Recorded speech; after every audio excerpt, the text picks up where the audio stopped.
الحمد لله الحمد لله وكفى وسلام على عباده الذين اصطفى خصوصا على أفضلهم وخاتم النبيين محمد الأمين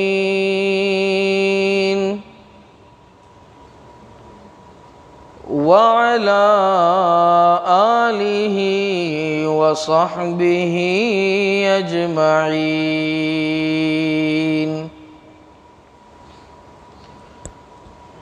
أما بعد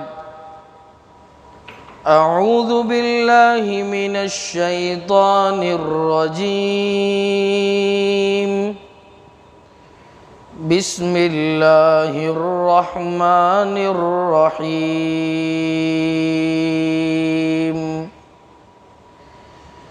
في بيوت أذن الله أن ترفع ويذكر فيها اسمه يسبح له فيها بالغدو والآصال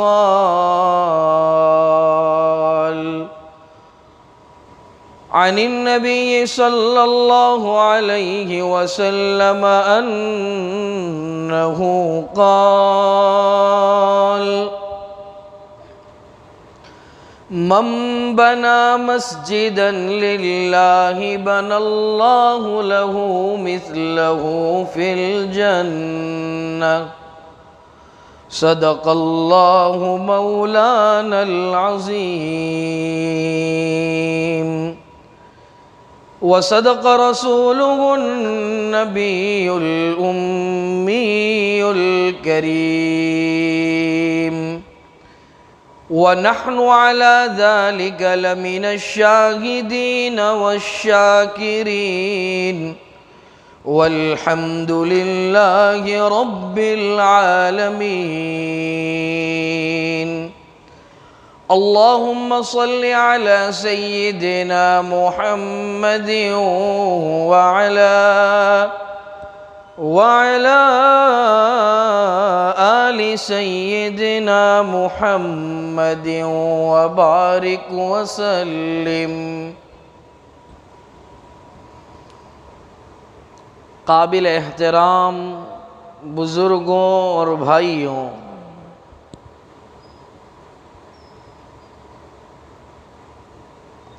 جس غرض سے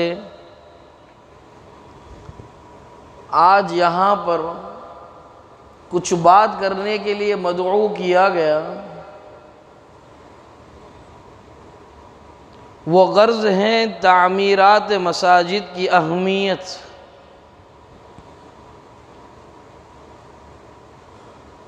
نماز کو قائم کرنے کی اہمیت۔ اسی نقطۂ نظر سے قرآن کریم کے ٹھاٹھے مارتے سمندر میں سے آیت کریمہ کی شکل میں ایک قطرہ اور احادیث مبارکہ کے ناپیدا کنار ذخیرے سے ایک ذرہ میں نے آپ حضرات کی خدمت میں پیش کیا۔ باری تعالیٰ فرماتے ہیں فی بیوت اذن اللہ ان ترفع ویذکر فیہا اسمہ، کہ ایمان والے اللہ کے گھروں کو بلندتر بناتے ہیں، عبادات کے ذریعے بلند فرماتے ہیں، ذکر و اذکار کے ذریعے اس کی زینت بڑھاتے ہیں، اور دن و رات مساجد کو آباد کرنے کی ٹگ و ٹوہ میں لگے رہتے۔ تاجدار بطحہ محمد الرسول اللہ صلی اللہ علیہ وسلم کی حدیث پاک جو پیش کی گئی، فرماتے ہیں محمد الرسول اللہ صلی اللہ علیہ وسلم من بنا مسجدا للہ، کہ جس نے مسجد کو اللہ کے لیے، اللہ کی رضا کے لیے، اللہ کی خوشنودی کے لیے، ابتغاء مرضات اللہ کے لیے بنایا، تعمیر کروایا، بن اللہ لہ مثلہ فی الجنہ، اللہ تعالیٰ جنت میں اس کے لیے شاندار اور بہترین محل تیار فرماتے۔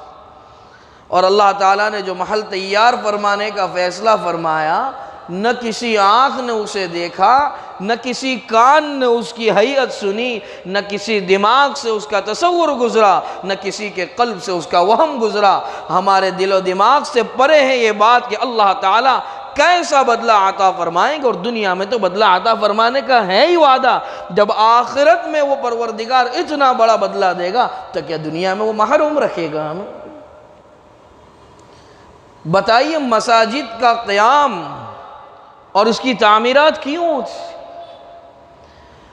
مساجد کی تعمیرات نماز کی بجاوری کے لیے ہوتی ہے، اور نماز کی شرعی حیثیت دین کا اہم ترین ستون، دین کے 5 ستون، سب سے بیچ کا جو مین لکڑی ہے دین کے ستون کی اور دین کی تعمیر کی، وہ کلمہ شہادت ہے، لا الہ الا اللہ محمد الرسول اللہ، اور باقی 4 طرف سے جو سپورٹ دینے والے ہیں وہ نماز ہیں، روزہ ہیں، حج ہیں، زکوٰۃ ہیں۔ تو اتنے اہم کام کے لیے ان مساجد کی تعمیر کی جاتی ہیں، اور اس کا شرعی ثبوت ملتا ہے قرآن کریم سے بھی اور احادیث مبارکہ سے بھی، جو میں نے آپ حضرات کی خدمت میں پیش کیے۔ اب دین کے اتنے اہم ترین تقاضے کی جب بات آتی ہے، آج افسوس کے ساتھ کہنا پڑتا ہے کہ دیگر مذاہب کا ہم اپنے قوم سے اور اپنے مذہب سے موازنہ کریں، ہم بڑے پیچھے ہیں اس معاملے میں۔ دیگر مذاہب کے جو لوگ ہیں انہیں اپنی عبادت گاہ بناتی ہیں، منوں کے ٹنوں سونوں کی لٹار لگ جاتی ہیں، اور آج ہر سو ہر جگہ ایک فضا عام ہے کہ ایک مسجد کی تعمیر ہو رہی ہے، بڑے اہم ترین مقصد کے لیے اس مسجد کو بنایا جا رہا ہے، اس مسجد کی تعمیر کی جا رہی ہے، شب و روز وہاں دین کا کام ہوگا، دین کی فکریں ہوں گی۔ ایسے اہم ترین کام کے لیے اور ایسے اہم ترین مقصد کے لیے اللہ کا گھر بنایا جا رہا ہے، اور آج اس مقصد کو پورا کرنے کے لیے بار بار اس بات کی تعلیم دینے کے باوجود اس مقصد کی تکمیل تک ہم نہیں پہنچے۔ یہ افسوس کی بات ہے دوست۔ یہ مال کس کا دیا ہوا ہے؟ یہ نعمتیں کس کی دی ہوئی ہے؟ اللہ کی دی ہوئی۔ چنانچہ ہم اس اللہ کے گھر کو بنانے میں دل تنگ کرتے ہیں۔ حدیث پاک میں فرمایا کہ یہ وہ رب ہے، نبی اکرم صلی اللہ علیہ وسلم فرماتے ہیں صحابہ کرام سے کہ میں بتاؤں یا تم بتاتے ہو کہ اللہ تعالیٰ نے آج تک تم پر کتنا خرچ کیا؟ تو جمیع اصحاب نے فرمایا کہ اللہ اعلم، اللہ زیادہ جانتے ہیں۔ تو تاجدار بطحہ محمد الرسول اللہ صلی اللہ علیہ وسلم نے فرمایا کہ آج تک لاکھوں کروڑوں کا خرچہ کیا جمادات پہ، نباتات پہ، انسانیت پہ، جنات پہ، حیوانوں پر، چوپایوں پر، اشجار پر، احجار پر، یہ سب اللہ تعالیٰ نے خرچ کیا، اور آئندہ بھی وہ رب ذوالجلال خرچ کرتا رہے گا قیامت تک، اور قیامت کے بعد تو پھر وہاں کے ثمرات اور وہاں کی نعمتوں کا کیا کہنا۔ ایسے پروردگار کے لیے جب گھر بنانا ہے تو آج ہم دل مسوس سے ہیں، ہمارے دلوں میں تنگی پیدا ہوتی، ہم اپنے ایم کو، اپنے گول کو اچیو نہیں کر سکتے۔ ہم کیسے ہیں؟ ایسے پروردگار کا گھر ہمیں بنانا ہے، دل کھول کر اور دل فراخ کر کے اس کے اندر بڑھ چڑھ کر حصہ لینا چاہیے۔ نبی اکرم صلی اللہ علیہ وسلم نے فرمایا کہ سمندر ہیں، سمندر کے اندر نیڈل ڈال دو، سوئی ڈال دو، اور پھر اس سوئی کو نکالو، اس سوئی پر جتنی نمی ہے اتنی سمندر میں کمی ہوگی۔ واللہ واللہ اتنی بھی کمی میرے رب کے خزانے میں نہیں ہوتی تم پر خرچ کر کے، اور آئندہ بھی کبھی اتنی کمی نہیں ہوگی۔ اتنا وسیع خزانے کا مالک میرا پروردگار ہے، اور آج ہم اپنے بنگلوں کی تو فکر کرتے ہیں، اپنے مکانات کو محلات کی شکل دینے کی فکر کرتے ہیں، لیکن اللہ تعالیٰ کے لیے ہمیں کوئی فکر نہیں۔ اللہ تعالیٰ کے گھر کی فکر یہ ہمیں جو دلائی جا رہی ہے یہ بھی اللہ کا احسان ہے۔ اللہ کو ہماری ضرورت نہیں، اس گھر کو بنا کر ہمیں اللہ کے ہاں ماجور ہونے کی، عند اللہ ماجور ہونے کی ضرورت۔ علامہ انور شاہ کشمیری رحمۃ اللہ علیہ دیوبند سے جب راندیر تشریف لائے تو یہاں کی مساجد دیکھی اور کہا یہ تو اللہ میاں کے بنگلے ہیں۔ جب پھر دیوبند تشریف لے گئے تو کہا دیوبند والوں یہاں اللہ میاں کے گھر ہیں، لیکن راندیر گیا وہاں تو اللہ میاں کے بنگلے۔ اللہ میاں کے بنگلے تیار کرنے جب جنت میں بنگلے چاہیے، لیکن ہم تو صرف اپنے بنگلے تیار کرنے میں لگے ہوئے ہیں۔ دوستو، مساجد کی تعمیر کی اہمیت کو جانو، اس کو سمجھو، اس کی اہمیت کو سمجھو، اور مساجد کی تعمیر کے بعد جو نمازیں ہیں یہ رزق میں برکت کی کنجی ہے نماز۔ حدیث سے تمہیں ثابت کروں، ازواج مطہرات نے فتوحات کے بعد محمد عربی صلی اللہ علیہ وسلم سے اپنے وظیفے میں اضافے کی درخواست کی۔ تو نبی کا کوئی کام اپنی طرف سے نہیں ہوتا، نبی کا جو کام ہوتا ہے وہ اللہ کے حکم سے ہوتا ہے، جس کو سورہ نجم میں اللہ تعالیٰ نے بیان فرمایا ہے، ان هو الا وحی یوحا۔ اور اس سے پہلے اللہ تعالیٰ فرماتے وما ينطق عن الهوى، کہ نبی جو کچھ کہتے وہ اللہ کی طرف سے حکم ہوتا ہے، وہ بات کرتے۔ پھر جب ازواج مطہرات کو سرکار نے فرمایا کہ اوپر سے حکم آنے دو، اور اللہ تعالیٰ نے قرآن کریم کی آیت کریمہ نازل فرمائی وَأْمُرْ أَهْلَكَ بِالصَّلَاةِ وَاصْطَبِرْ عَلَيْهَا لَا نَسْأَلُكَ رِزْقًا نَحْنُ نَرْزُقُكَ وَالْعَاقِبَةُ لِلتَّقْوَى۔ روزی میں اضافہ مانگا، وظیفے میں اضافہ مانگا، تلقین نماز کی آئی، اور اس پر روزی کے وعدے فرمائے، گویا کہ نماز یہ روزیوں میں برکت کی کنجی ہے۔ اور اللہ تبارک و تعالی نے نبی اکرم صلی اللہ علیہ وسلم کی زبان سے یہ وعدہ تو کروا دیا، ساتھ ساتھ تعمیرات مساجد کا جو ثبوت ہے وہ خلفائے راشدین کی جب ہم زندگی کھنگالتے ہیں وہاں سے بھی ملتا ہے۔ خلیفہ اول جناب ابو بکر صدیق رضی اللہ تعالیٰ عنہ، ان کی خلافت کے زمانے میں مسجد کا تعمیری کام نہیں ہوا تھا، تفصیلی گفتگو، وقت اتنا نہیں۔ اس کے بعد حضرت عمر بن خطاب رضی اللہ تعالیٰ عنہ کے زمانے میں جب مسجد کی توسیع کی ضرورت پڑی تو امیر المؤمنین نے فرمایا ایسی مسجد بناؤں گا کہ وہاں نہ گرمی کے زمانے میں گرمی کا احساس ہو، نہ بارش کے زمانے میں پانی کا احساس ہو، نہ ٹھنڈ کے زمانے میں ٹھنڈ کا احساس ہو۔ اس زمانے میں بھی مسجد کی تعمیر کی گئی، اور اس کے بعد حضرت عثمان ابن عفان رضی اللہ تعالیٰ عنہ کے زمانے میں ایسی شاندار مسجد کی تعمیر کی گئی۔ اور جب تعمیری کام جاری تھا ایک صحابی نے خواب دیکھا، دیکھ رہے ہیں کہ سب دوڑ رہے ہیں، کہا کہاں دوڑ رہے ہو بھائی، جواب بھی نہیں دے رہے ہو؟ تو کہا عثمان غنی نے جو مسجد تعمیر کروائی ہے اللہ تبارک و تعالی حوروں سے ان کی شادیاں کروا رہا ہے، اس تقریب میں شامل ہونے کے لیے جا رہا ہوں۔